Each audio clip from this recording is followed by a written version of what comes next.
காக்கப்பட்டது டோர்ல 3 lock போட்டதுனால் அல்ல, என்னுடைய பாதுகாப்பின் மதிலே உங்க சமூகம் தான் ஆண்டவரே.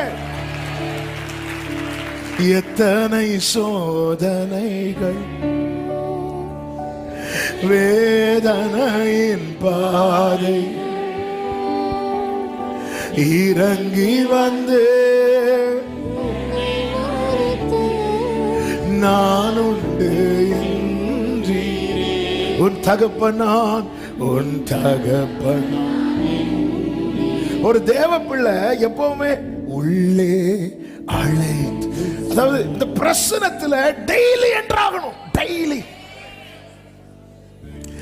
ஒரு சண்டே வந்துட்டு என்ன அப்படி உள்ள கூட்டிட்டோம், எவ்ரிடே அந்த பிரசன்ஸ் கட் ஆயிட்டுன்னா அதுதான் ஃபீல் பண்றாரு தாவீது. தள்ளிராதீங்கப்பா, நீங்க உங்க சமூகத்தை விட்டு தள்ளிட்டீங்கன்னா அடுத்து